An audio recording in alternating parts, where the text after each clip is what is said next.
Olá pessoal, que a graça e a paz do Senhor Jesus Cristo esteja com você. Deus seja louvado por estarmos aqui em mais um encontro dessa série sobre a mensagem dos três anjos. É o nosso quinto encontro. No último falamos já sobre o Evangelho Eterno e agora nós vamos começar a estudar um pouco dos demais conteúdos da mensagem do primeiro anjo de Apocalipse 14.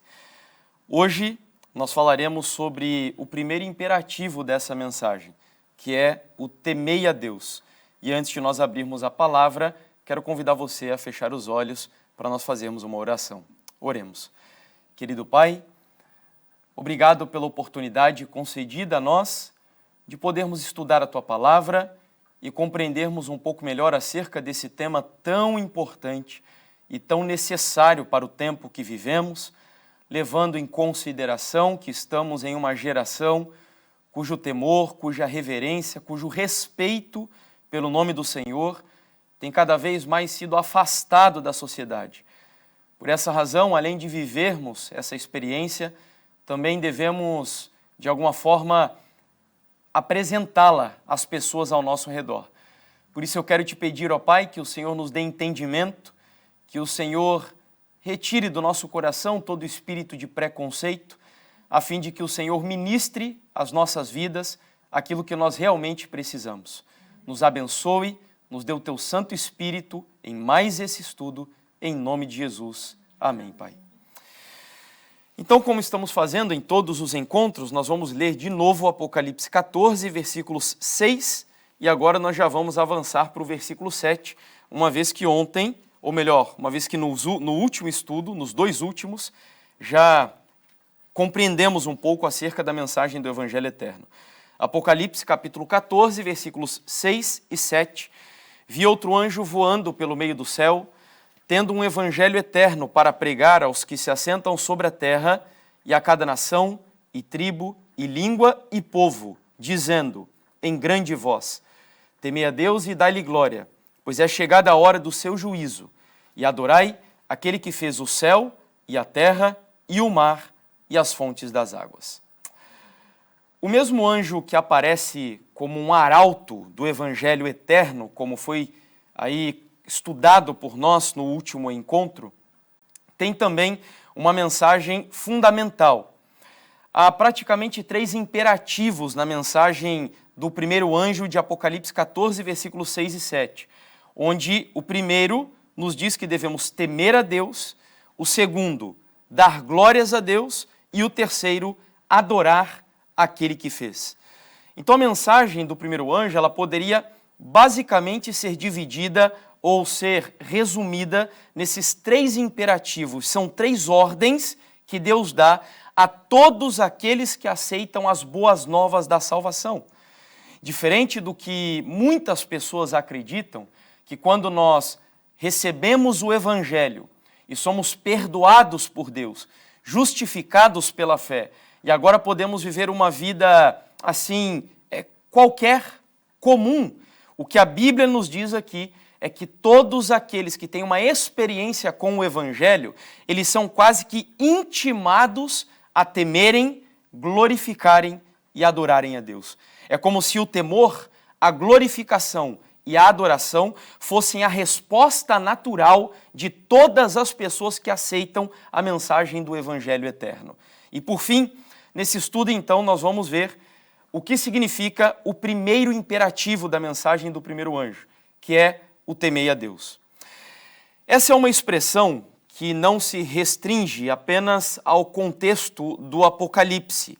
Na verdade, temei a Deus, ou tementes a Deus, ou ainda os que temem ao Senhor, são expressões comuns dentro da palavra de Deus. Você vai encontrá-las em vários livros e capítulos e contextos diferentes, sendo aplicadas, por exemplo, para os próprios servos de Deus, aqueles que obedecem ao Senhor. Um daqueles personagens que seguramente você vai se lembrar, que é um patriarca, que é Jó. A Bíblia diz, em Jó capítulo 1, versículo 8, que ele era um homem íntegro, reto, temente a Deus e que se desviava do mal. Então a Bíblia usa várias vezes essa expressão, tementes a Deus, ou aqueles que temem a Deus, associada a pessoas que são fiéis, que são leais, que respeitam o nome do Senhor. Além de Apocalipse 14, nós vemos, por exemplo, como eu disse, são muitas citações, eu separei apenas 2 delas para não tornar esse estudo também muito cansativo e nem é a nossa intenção fazer um tema exaustivo aqui sobre o temor a Deus, mas apenas nos dar alguns entendimentos sobre o assunto. Salmos capítulo 2, versículo 11 nos diz: servi ao Senhor com temor e alegrai-vos nele com tremor. No outro texto, agora de Hebreus capítulo 12, versículo 28, a Bíblia também nos diz: por isso, recebendo nós um reino inabalável, retenhamos a graça pela qual sirvamos a Deus de modo agradável, com reverência e santo temor, melhor dizendo. Eu gosto bastante desse texto de Hebreus, porque ele mostra que é impossível uma pessoa que retenha, que receba a graça de Deus, não viver uma vida de servidão agradável a Ele, com reverência e santo tremor. É como se a graça, ela demandasse uma resposta já natural, quase que automática, das pessoas que vão servir a Deus com temor e reverência. Bom, é importante também entender que existem pelo menos 2 razões, no meu ponto de vista, que a Bíblia nos apresenta para nós temermos a Deus verdadeiramente. E a verdade é que você não vai temer uma pessoa que, em primeiro lugar, você não a conheça. Se você não conhece um indivíduo, se você não conhece, por exemplo, que determinada pessoa ela exerce um cargo de importância, você não vai tratá-la com as devidas ou com o devido respeito que ela merece ser tratada. Então, o temor, ele também vem como uma resposta natural ao conhecimento daquele que você teme. De tal maneira que é impossível você temer a Deus se antes disso você não buscar conhecê-lo verdadeiramente, quem Ele é e o que Ele faz. Aliás, esse tem sido um tema que nos últimos anos, agora eu já não estou tão dedicado a ele, mas nos últimos anos eu me ocupei um pouco em estudar sobre o conhecimento de Deus. E gastei aí talvez um ano e pouco, estudando sobre os atributos de Deus, para entender quais são as características da personalidade de Deus.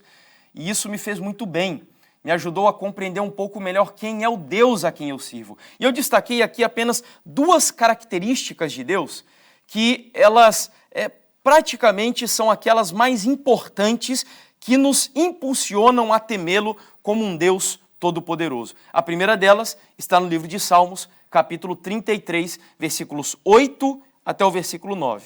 O texto diz assim: tema ao Senhor toda a terra, temam-no todos os habitantes do mundo. Versículo 9, pois ele falou e tudo se fez. Ele ordenou e tudo passou a existir. Se você olha essa passagem, qual é a conclusão que você chega de qual é a razão pela qual eu devo temer a Deus de acordo com esse texto? Eu devo temê-lo porque ele é o meu o quê? Criador. Exatamente. No versículo 8, nós temos aqui a ordem para temermos a Deus. E no versículo 9, a justificativa pela qual devemos temê-lo. Ou seja, tema ao Senhor toda a terra. Temam todos os habitantes do mundo. E ele explica, porque ele falou e tudo se fez. Ou seja, porque ele é o nosso Criador. Eu sei que, para quem é cristão, isso é algo óbvio. Nós reconhecemos a Deus como nosso Criador. Mas eu creio que a gente precisaria refletir um pouco mais nesse atributo de Deus. Porque nós vivemos em uma época onde o ateísmo, onde o secularismo, onde o humanismo estão cada vez mais influenciando as pessoas da nossa sociedade, que vivem uma vida autocentrada, autossuficiente, a ponto de Nietzsche, que é o conhecido filósofo da pós-modernidade, cunhar um termo conhecidíssimo, onde ele disse que Deus está morto.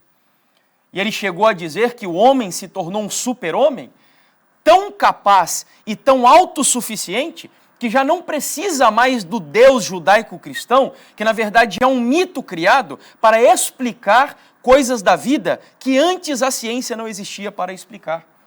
Então, vivendo em uma geração como essa, é muito importante lembrarmos não só a nós mesmos, mas as pessoas que nós cremos em um Deus Criador. E justamente porque Ele te criou, Ele tem todos os direitos sobre a minha e sobre a sua vida. Sabe, há uma frase que hoje é usada bastante, principalmente pelo movimento feminista, para justificar o aborto indiscriminado por quaisquer motivos, ainda que banais, onde elas dizem, meu corpo, minhas regras. E eu tenho visto, às vezes, cristãos endossando esse tipo de frase, esse tipo de ideia, e, na verdade, o que ela traz quase que, assim, claramente, é a ideia de que quem manda na minha vida sou eu. Eu faço o que eu bem entender com o meu corpo, e não só para abortar, mas se eu quiser fazer sexo com várias pessoas, eu faço. Se eu quiser perfurar todo o meu corpo, eu perfuro. Eu faço o que bem entender com a minha vida e Deus, e nenhum ser humano não tem o direito de determinar o que eu devo e o que eu não devo fazer. E é por isso que é extremamente importante lembrarmos que a Bíblia, ao ordenar que o ser humano deve temer a Deus, a razão dada por ela é porque Deus é o nosso Criador. E automaticamente também, quando entendemos que Deus é o nosso Criador, eu também concluo que eu sou a sua criatura. E ao compreender que eu sou uma criatura de Deus caída, também é extremamente fundamental, como falamos ontem, compreender o estado da minha natureza. A minha natureza inclinada ao mal, inclinada ao pecado. E ao compreender isso, eu também vou responder à ordem de Deus de temê-lo com reverência, com respeito e compreendendo a minha posição em relação à posição de Deus. É por isso que a segunda razão pela qual devemos temer a Deus também nos leva aqui a compreender qual é aquele que é o atributo mais importante de sua natureza. E é provável que você se surpreenda com o que veremos aqui. Porque o livro de Provérbios, no capítulo 9, versículo 10, é um texto bastante conhecido, nos diz assim, o temor do Senhor é o princípio da sabedoria, e o conhecimento do quê? Do santo é prudência. Esse texto me leva, então, à conclusão, através aqui de um paralelismo, que temer a Deus só será possível quando eu conhecer a santidade de Deus, que é um atributo mais excelente do seu próprio caráter. É muito comum nós ouvirmos os cristãos hoje dizer que o atributo que mais define quem Deus é, o atributo mais importante de Deus, aquele que mais descreve e melhor representa a sua personalidade, é o amor.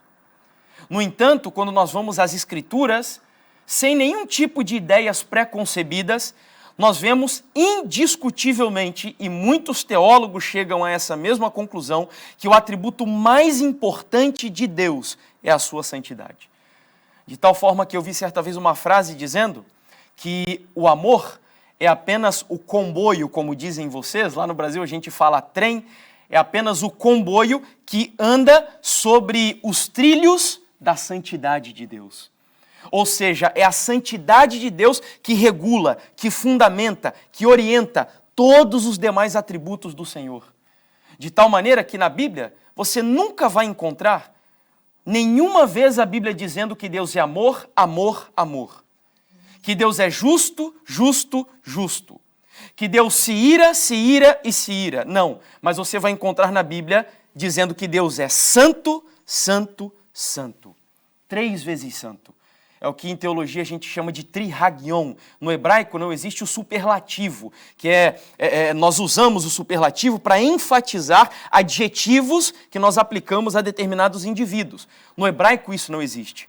Mas quando na língua hebraica o judeu deseja ressaltar alguma coisa, eles repetem isso pelo menos 3 vezes. E o atributo que Isaías mais se impressionou ao observar a majestade de Deus foi a santidade ao dizer, os anjos, né? Santo, santo, santo.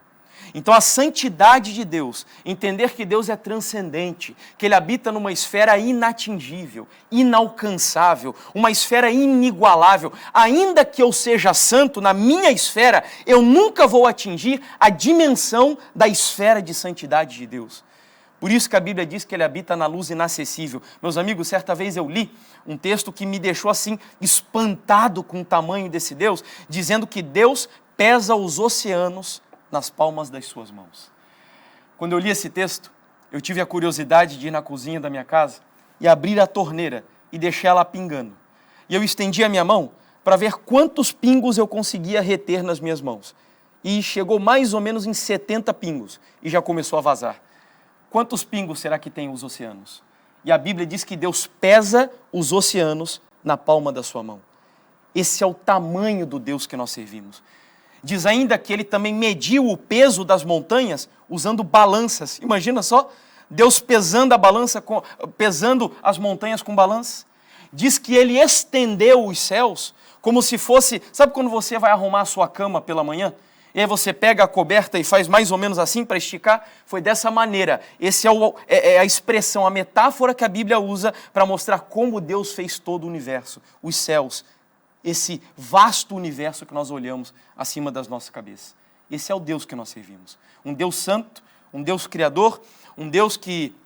O autor desse livro, Os Atributos de Deus, chamado A.W. Pink, citando as palavras de um puritano, que é o Stephen Chernock, diz assim: como no cristão, a sinceridade é o brilho de todas as graças, em Deus a pureza é o esplendor de todos os seus atributos. Sua justiça é santa, sua sabedoria é santa, o seu braço poderoso é um braço santo, sua verdade ou palavra é uma santa palavra, o seu nome, que expressa todos os seus atributos juntos, também é um nome santo. Então a santidade de Deus é o atributo que regula todos os demais atributos do Senhor. Ellen White, no livro A Ciência do Bom Viver, vai dizer que à medida que aprendemos mais acerca de Deus e de nós mesmos, do que somos aos seus olhos, havemos de temer e tremer diante dele. Então conhecer a Deus, quem Deus é e o que ele faz, nos levará a uma atitude de temor e tremor diante dele.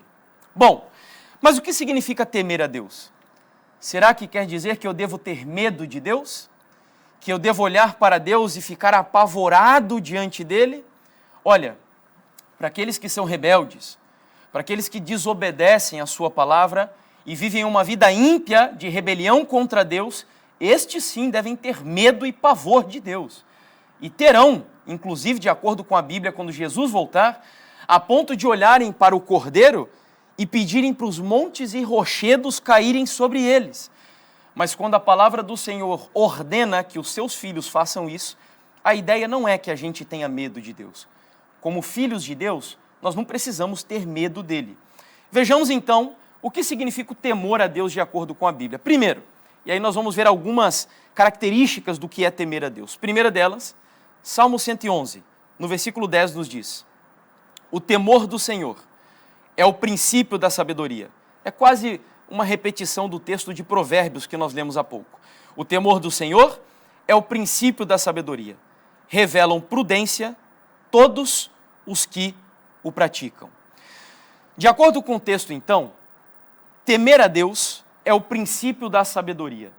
De tal maneira que você pode ser PhD, doutor, mestre, pós-graduado, graduado, ou ser um grande erudito e intelectual, mas se você não teme a Deus, a Bíblia diz que você nem começou a ser sábio ainda.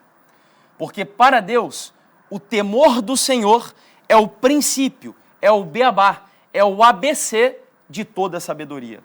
Pessoas podem ser até inteligentes, pessoas podem ter até bastante conhecimento, mas sabedoria é algo impossível longe do temor de Deus.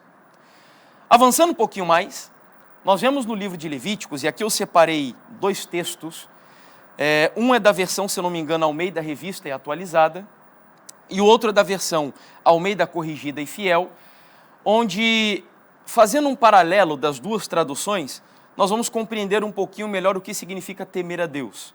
Por exemplo, na Almeida Revista e Atualizada, que é a primeira passagem, o texto diz assim: cada um respeitará a sua mãe e o seu pai, e guardará os meus sábados. Eu sou o Senhor, vosso Deus. Quando nós vamos aqui a Almeida Corrigida e Fiel, o texto é praticamente o mesmo, com uma alteração de apenas uma única palavra, basicamente. Cada um temerá a sua mãe e a seu pai, e guardará os meus sábados. Eu sou o Senhor, vosso Deus. O que esse texto me leva a concluir? Que temer a Deus é a mesma coisa que o quê? Respeitar a Deus. Respeitar a Deus. Então, em primeiro lugar, temor significa respeitá-lo. É nós termos uma atitude para com Deus de reverência e submissão, como se realmente estivéssemos diante de um ser que é muito superior a nós. Hoje é muito comum nós vermos, por exemplo, nas igrejas, nas nossas comunidades eclesiásticas, pessoas que já não têm mais nenhuma atitude de respeito para com Deus. Pessoas que são capazes de estar na presença de Deus, mascando chicletes diante dele. E isso que eu estou falando é só um exemplo assim banal. É um exemplo talvez mais visível e mais claro. Tem coisas muito mais sérias que a gente ouve dizer que estão acontecendo até mesmo dentro das nossas comunidades.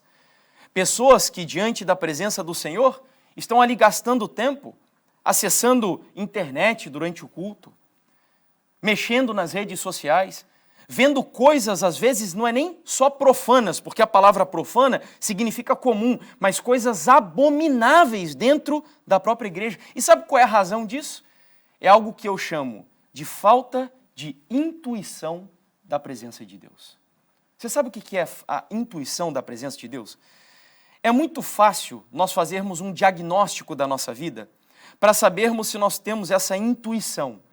Se o temor do Senhor é uma realidade no meu e no seu coração. A experiência é simples. O que você tem feito longe dos olhos de qualquer ser humano sobre o qual você deve respeito na sua vida? Longe dos olhos do seu marido, longe dos olhos da sua esposa, longe dos olhos do seu pastor, longe dos olhos do seu chefe. Enfim, como você age distante dos olhos de um ser humano? É ali que você mede que é aquilo que alguns chamam de atos sem testemunhas, se você tem realmente o senso da presença de Deus na sua vida. Ellen White chega a dizer que as nossas conversações mudariam se nós tivéssemos a consciência de que há um anjo relator ao nosso lado, registrando nos livros da vida tudo aquilo que nós falamos, pensamos, sentimos e fazemos. Respeito para com Deus. Essa é a primeira lição que nós observamos aqui da passagem. Sabe, tem 3 experiências da Bíblia que me ajudam a ver como é quase que, eu não diria nem quase, é natural uma pessoa quando ela tem o senso da presença de Deus, quando ela realmente acredita que Deus habita em um determinado lugar, que essa pessoa ela vai ter uma atitude de temor, de reverência para com o Senhor. Por exemplo, o profeta Isaías, que nós falamos há pouco. Ele viu Deus em sua majestade, assentado no seu trono. Ele viu serafins adorando esse Deus, e aliás, essa palavra serafins, ela não existia, ela foi inventada pelo profeta Isaías. Tamanha a glória manifestada por esses seres celestiais que estavam na presença do Senhor, que ele só conseguiu chamá-los dessa maneira. E serafins significa literalmente os que ardem, os que se inflamam na presença de Deus. E ao ver então a pureza de Deus, a santidade de Deus, Isaías dá um grito de desespero, dizendo: ai de mim, que sou um pecador, porque eu sou um homem de lábios impuros, e habito no meio de um povo de lábios impuros. E aí então, quando Isaías reconhece o estado pecaminoso da sua natureza, o estado depravado da sua natureza, e a necessidade profunda de ser purificado por esse Deus, o Senhor então definitivamente pode usá-lo. Ele purifica Isaías, e Isaías está agora pronto para exercer o seu ministério. Outro exemplo é Moisés. Moisés, de acordo com a Bíblia, estava em um lugar comum, um lugar cujo pó desse lugar era um pó comum, como de qualquer outro lugar do planeta Terra. Talvez tivessem até estercos de animais nesse lugar, mas quando Deus se manifestou no Monte Horebe, e aquela sarça foi ali tomada pelas chamas de fogo, e Moisés se aproximou da presença santa desse Deus, qual foi a ordem que Deus deu a ele? Moisés, tira a sandália dos pés.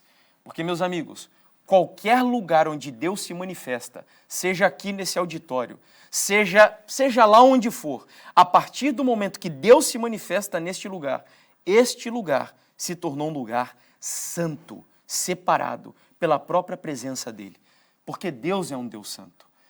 Outro exemplo que nós vemos é de Pedro. Pedro, que tinha um comportamento sempre muito atabalhoado, era sempre muito impulsivo, não pensava muito antes de fazer as coisas. Certa vez ele estava no barco, passou a noite inteira pescando, e aí então Jesus diz: Pedro, joga a rede do outro lado, que era o lado onde Jesus estava. Mas nesse momento Pedro ele foi tomado de uma fé que talvez ele não tivesse experimentado até aquele momento. E aí ele pensou: Senhor, eu passei a noite inteira pescando, mas sobre a tua palavra, ou seja, porque eu creio no poder da tua palavra, eu lançarei as redes. E ele lança a rede e nós conhecemos a história. As redes voltaram cheias de peixes. E quando Pedro viu aquilo, você lembra o que ele fez? Lembra qual foi a atitude dele? Senhor, aparta-te de mim, Senhor, porque eu sou um homem pecador. Porque todo ser humano, quando ele está diante da manifestação da majestade e da santidade de Deus, não há outra atitude, senão temor, respeito e reverência para com o Senhor. Então, em primeiro lugar, temer a Deus significa respeitar a Deus. Em segundo lugar, temer ao Senhor também implica ter um respeito para com o nome de Deus. Hoje em dia as pessoas já nem se importam muito com isso, né? Eu não sei como é aqui em Portugal.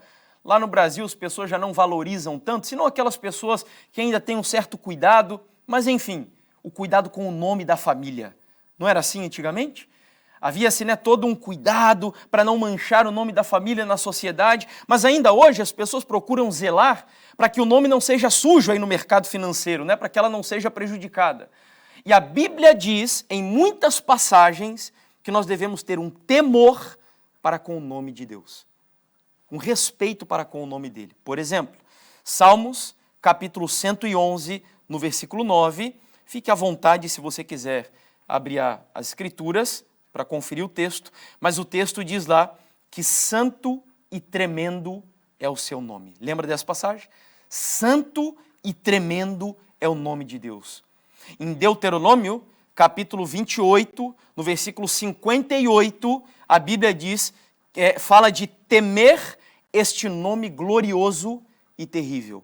Para quem estiver anotando, nós lemos Salmo 111, versículo 9, e depois Deuteronômio 28, versículo 58, onde diz que nós devemos temer este nome glorioso e terrível. O judeu, eles têm tanto respeito para com o nome de Deus, que eles inclusive se recusam a citar o nome do Senhor. Você sabe que nas Escrituras eles evitavam traduzir o nome de Deus e colocavam o nome do Senhor apenas naquilo que a gente chama de tetragrama, que são 4 consoantes, que nós não conseguimos nem expressá-las no nosso idioma. Nós simplesmente fazemos uma transliteração e imaginamos como talvez seria a forma correta de se pronunciar. Alguns dizem ser Jeová, outros dizem Javé, nós não sabemos exatamente como é. Mas o judeu, eles chamam Deus de Hashem. Hashem significa o nome. Isso é tudo que eles usam para se referir a Deus. Ou então, o Eterno. Ou ainda El Shaddai, o Todo-Poderoso. Ellen White, inclusive, chega a dizer que nós não deveríamos usar com muita frequência este atributo de Deus, chamando de maneira impensada e irreverente de o Todo-Poderoso. E nós vivemos numa sociedade que basicamente banaliza o nome de Deus. Os filmes banalizam o nome de Deus. As novelas banalizam o nome do Senhor. Muitas vezes, de maneira impensada, nós usamos expressões, e aqui eu vou manifestá-la apenas para a gente entender do que eu estou falando, coisas do tipo, meu Deus! E nós precisamos ter cuidado com a maneira irreverente como usamos o nome do Senhor. Há um mandamento, inclusive, que foi dado por Deus, falando sobre o cuidado que devemos ter com o seu nome. Lembra desse mandamento? Qual mandamento é? O terceiro mandamento. Não tomarás o nome do Senhor teu Deus em vão. E o mandamento não termina por aí. O mandamento diz: porque Deus não terá por inocente aquele que tomar o seu nome em vão. Então nós devemos ter respeito para com o nome de Deus. Sabe outra forma como nós podemos demonstrar falta de respeito para com o nome do Senhor? É quando nós cantamos louvores a Deus sem pensar, sem meditar. Sabe quando você começa a cantar no automático e você está ali simplesmente olhando para o lado e nem pensando naquilo que você está fazendo? Isso é uma forma irreverente de você tratar o nome do Senhor. Além disso, aqui Ellen White comenta sobre essa situação do nome de Deus no livro Patriarcas e Profetas, falando justamente do terceiro mandamento, no capítulo 27, que é o capítulo que ela começa a explicar cada um dos mandamentos de Deus. Ela diz: pela precipitada menção de Deus na conversação comum, pelos apelos a ele feitos em assuntos triviais e pela frequente e impensada repetição de seu nome, nós o desonramos. Todos devem meditar em sua majestade, pureza e santidade, para que o coração possa impressionar-se com a intuição, que eu já disse há pouco, de seu exaltado caráter. E seu santo nome deve ser pronunciado com reverência e solenidade. Eu te pergunto, essas coisas que nós estamos estudando aqui sobre o temor a Deus, é necessário que uma mensagem dessa seja dada na sociedade que nós vivemos? Sim ou não? É óbvio que sim.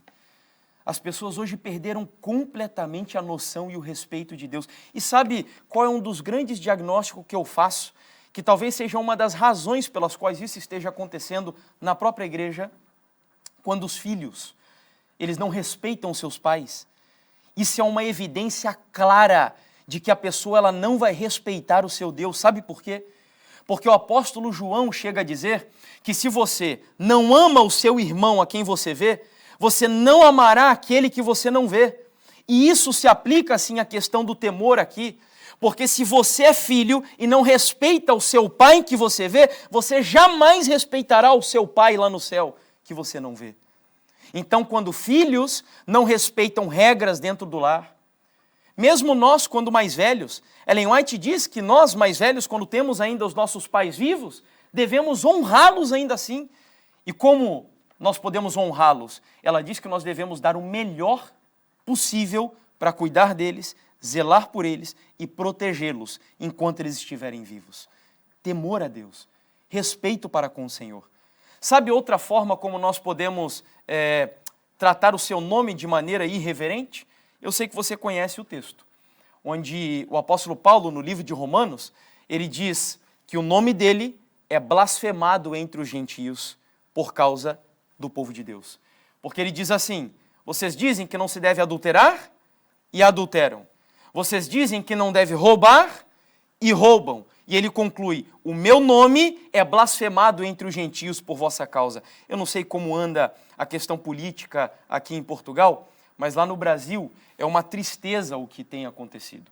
Nós temos uma chamada bancada evangélica lá, que usa o nome de Deus, mas que são corruptos, são ladrões, são mentirosos, e agora nós estamos em campanha política no nosso país, e me desculpe, mas dá nojo daquilo que nós temos visto nas redes sociais e mesmo na televisão. Pessoas que estão usando literalmente o nome de Jesus para se promoverem. Pessoas que vão lá até mesmo na igreja católica, né? Nós temos discordâncias aqui, mas essa época é normal. Políticos que nunca sequer demonstraram respeito para com Deus e aparecem lá tirando foto, tomando hóstia na igreja católica. Ou ainda com a Bíblia aberta nas igrejas evangélicas. Não passa de pura hipocrisia. E talvez eu fico pensando que a situação do nosso mundo hoje bata justamente nas portas da igreja. Porque como nós temos demonstrado para o mundo quem Deus é na minha e na sua vida.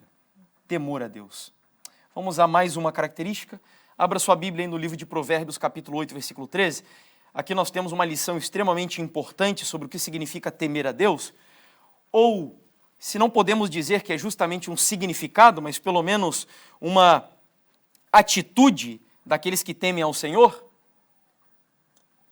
Provérbios 8, no versículo 13, nós vemos aqui o seguinte: temer ao Senhor é o quê?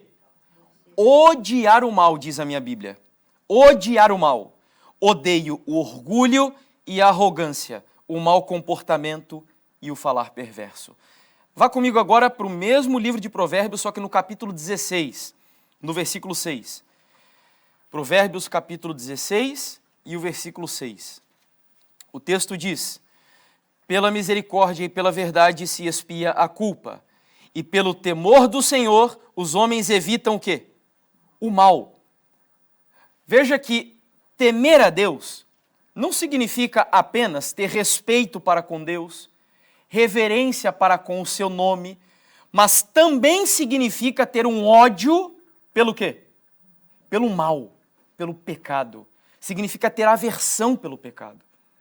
Sabe aquelas pessoas com as quais às vezes a gente conversa e parece que a conversa ela é cristã. A pessoa diz que ama Jesus, mas a coisa não bate. Aquilo que para você, olha, mas é claro que isso desagrada ao Senhor. É óbvio que isso ofende a Deus, mas para a pessoa parece que não. Ela vê que aquilo está tudo bem, não há problema nenhum fazer aquilo, sabe? Isso é um sintoma de alguém que perdeu o temor do Senhor do seu coração. Porque temer a Deus não significa apenas respeitá-lo, mas significa também ter nojo e ódio do pecado e daquilo que é o mal. Significa eu não ter prazer em ver filmes, em ver novelas, em ver séries como agora, né? Os jovens principalmente aí gastam horas e horas e às vezes dias e noites assistindo essas coisas regadas à prostituição, adultério, homossexualidade, mentiras, maldade, sangue para tudo quanto é lado. E aliás, o profeta Isaías no capítulo 33, ele faz uma pergunta assim: quem habitará no monte Sião? Quem estará no monte do Senhor? E sabe qual é a resposta que ele dá? Aquele que tapa os ouvidos para não ouvir falar de mal e fecha os seus olhos para não ver derramamento de sangue. Então, o Filho de Deus, aquele que ama a Deus, não tem prazer no pecado, na maldade, na violência, na impureza. Assim como o pecado ofende a natureza de Deus, aquele que é um filho de Deus também fica ofendido com todas essas coisas. Bom, Ellen White também comentando sobre isso que nós lemos em Provérbios, eu acho esse texto muito bom. Ela diz, na meditação olhando para o alto, o amor a Deus leva ao temor a Deus. É como se ela dissesse assim, o evangelho eterno nos leva ao temor ao Senhor. Temor de quê? Ofendê-lo. É o respeito. É como José no Egito, cuja justificativa que ele deu, olha que lindo, um jovem tentado por uma mulher bela, a justificativa que ele deu para não se relacionar com aquela mulher qual foi, eu jamais poderia cometer tão grande mal contra o meu Deus. Temor de ofendê-lo. Já ouviram falar da história da morte, do martírio de Policarpo, de Esmirna? Policarpo, ele foi um dos últimos discípulos do apóstolo João que estavam vivos, ali quando os 12 apóstolos morreram. E Policarpo viveu ainda durante um tempo conduzindo a igreja, ele foi patriarca da igreja de Esmirna, até que então acabaram entregando ele. Ele já era um senhor, 86 anos de idade. Foi conduzido até a presença do imperador. E como ele já era um senhor, e de certa forma tinha um certo respeito pela comunidade, inclusive quando os soldados do pretório romano chegaram para prendê-lo, ele só fez um pedido: posso me retirar um pouco para orar? E ele foi orar. E os soldados ficaram tão tocados por aquela experiência que eles tentaram demovê-lo, dizendo: por que você não confessa a César como único Senhor? Por que você não faz isso? Ele disse: jamais. Então ele foi levado até a presença do imperador. O imperador começou a ameaçá-lo dizendo: eu tenho feras. E ele disse: pois então, espero que elas estejam com fome, porque eu estou pronto aqui para ser mastigados por cada uma delas. Eu tenho fogo, diz o imperador, e ele diz: pois você tem um fogo que só é capaz de me consumir agora, mas o meu Deus tem um fogo que julgará você por toda a eternidade. E aí então o imperador chega para ele e diz: blasfema o nome de Jesus. E ele diz: como? Ele diz assim: eu o tenho servido por 86 anos da minha vida. Como eu poderia ofender aquele que durante todo esse tempo só me fez tanto bem? Temer a Deus é um respeito por Ele, a ponto de você ter temor de ofendê-lo. Continua Ellen White comentando: aqueles que são verdadeiramente convertidos não se aventuram desnecessariamente até os limites de qualquer mal. Já viram esses cristãos de hoje em dia? Que vão, não, até aqui dá para eu ir. E vão até lá no limite do pecado. E quando vêm, já passaram o lado permitido. Então ela diz que quando você teme a Deus, você não vai se aventurar sem necessidade até os limites de qualquer mal. Porque nós já acabamos de ver que temer a Deus significa ter ódio do mal ou do pecado. Estamos nos aproximando já do fim. Recapitulando aqui, nós vimos que temer a Deus é respeitá-lo, reverenciá-lo, reconhecer a Ele como Deus criador e santo. Além disso, vimos também que temer a Deus significa venerar, respeitar, zelar pelo seu santo nome. E finalmente nós entendemos que temer a Deus significa se afastar do mal, se afastar do pecado, negar todo tipo de maldade, aquilo que desagrada a Deus na nossa vida. Mas na Bíblia, há uma coisa que, se nós pudéssemos dizer assim, o que melhor define temer a Deus, é essa que eu vou mostrar para vocês aqui agora. E eu deixei ela por último. Sabe aquela história de você deixar o melhor por último? É isso que nós fizemos aqui. Deuteronômio capítulo 5, versículo 29. Eu acho esse texto belíssimo. Deuteronômio capítulo 5, versículo 29. O texto diz: quem dera, é Deus falando aqui, quem dera que eles tivessem tal coração que me temessem e guardassem em todo o tempo todos os meus mandamentos, para que bem lhes fosse a eles e a seus filhos para todo sempre. Eu quase vejo Deus aqui, sabe aquela pessoa quando está lamentando? Quando ela olha e diz, quem dera que eles fossem dessa maneira. Como eu queria que os meus filhinhos tivessem uma atitude como essa. E Deus diz, quem dera que os meus filhos tivessem tal coração, que me temessem e guardassem o quê? Os meus mandamentos. Temer a Deus, portanto, de acordo com a Bíblia, é obedecer a Deus.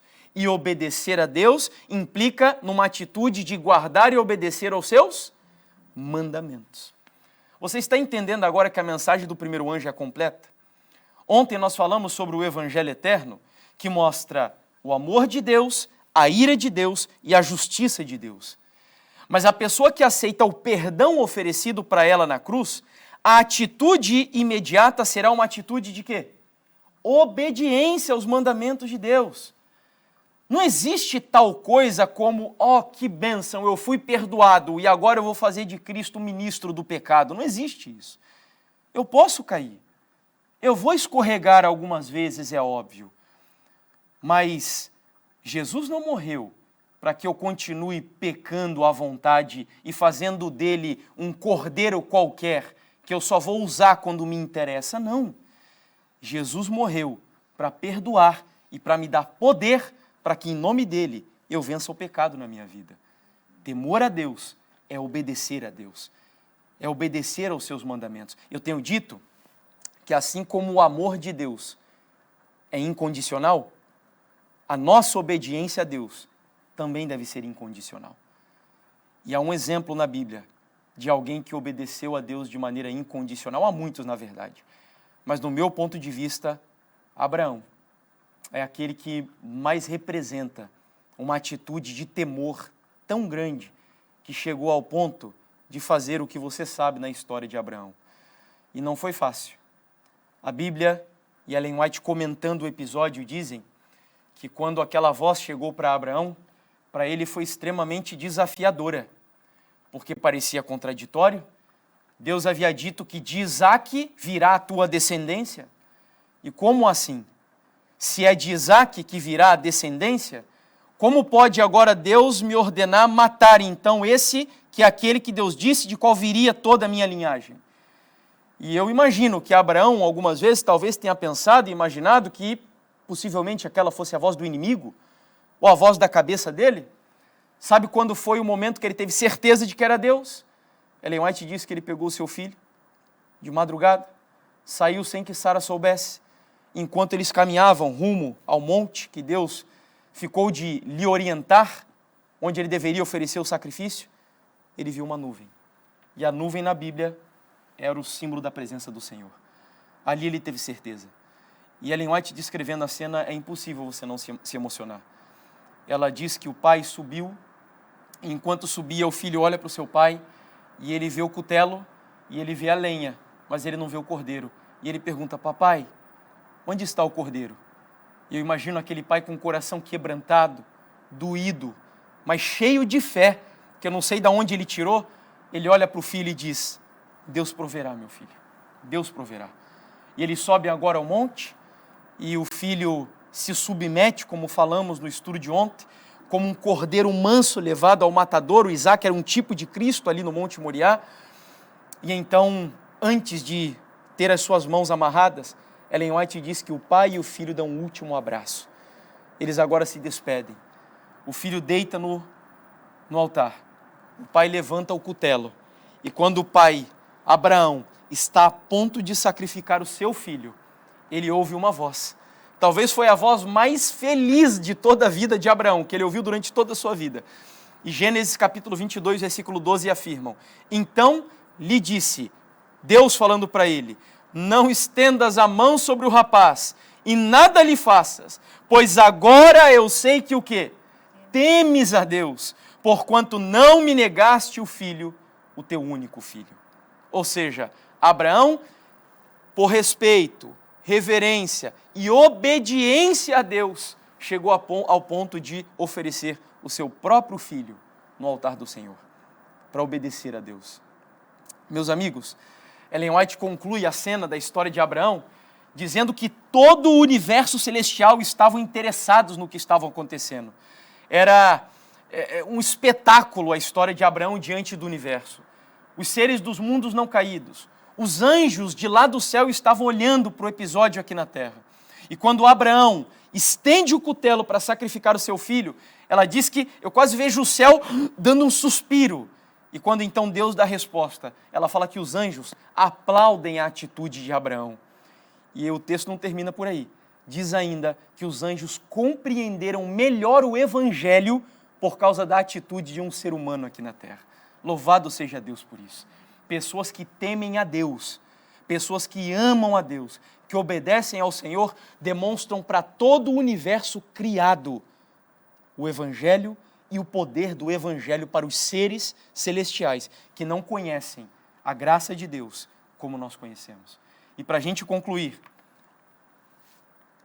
abra sua Bíblia em Eclesiastes. Eu não coloquei o texto na projeção e nós concluímos aqui com esse texto. Eclesiastes capítulo 12. Salomão, depois de escrever um livro, e eu penso que ele escreveu esse livro principalmente para os jovens, Eclesiastes capítulo 12, ele termina no versículo 13 e 14, dizendo: de tudo o que se tem ouvido, assuma o mais importante, a essência é a seguinte: teme a Deus e faz o quê? Guarda os seus mandamentos, porque isto é o dever de todo homem, porque Deus há de trazer a juízo todas as obras, até as que estão escondidas, quer sejam boas, quer sejam más. Mais um texto onde nós vemos que temer a Deus é a mesma coisa que o quê? Guardar os seus mandamentos, obedecer ao Senhor. E mais, se você compara esse texto aqui com a mensagem do primeiro anjo, você vai notar que é uma repetição praticamente. Porque lá o primeiro anjo diz: temei a Deus e dai-lhe o quê? Glória, porque chegou a hora do seu juízo. E o que Salomão está dizendo aqui? Teme a Deus e guarda os seus mandamentos, pois esse é o dever de todo homem, porque Deus há de trazer a juízo todas as obras. É uma repetição. Então eu tenho certeza que quando João escreveu lá na mensagem do primeiro anjo que nós devemos temer a Deus, a intenção dele era obedecer os seus mandamentos. E lógico, sem esquecer, uma atitude de reverência, respeito, reconhecer a Deus como Criador, como um Deus santo e zelar pelo seu nome na nossa vida. Que Deus nos abençoe, que o temor de Deus, ele tome o nosso coração. Não é só no mundo que nós precisamos disso. Nós como cristãos, nós como adventistas do sétimo dia, precisamos resgatar isso dentro da igreja. Hoje tem coisas, como eu disse no começo do tema, acontecendo que são um exemplo de que as pessoas perderam o temor do Senhor. Tem pessoas roubando dízimos na igreja, tem pessoas praticando abominações na igreja. Por quê? Porque não temem a Deus. Porque se temêssemos a Deus, essas coisas não aconteceriam. Essa mensagem não serve para nós olharmos para os outros e criticá-los, mas para nós fazermos um autoexame e para nós buscarmos na nossa vida viver essa experiência para abençoar as nossas igrejas, em nome de Jesus, influenciar também outras pessoas. Vamos orar? Querido Pai, que o nome do Senhor seja louvado, Deus. Eu quero te pedir perdão, Pai, pelas vezes que tenho pecado contra o Senhor.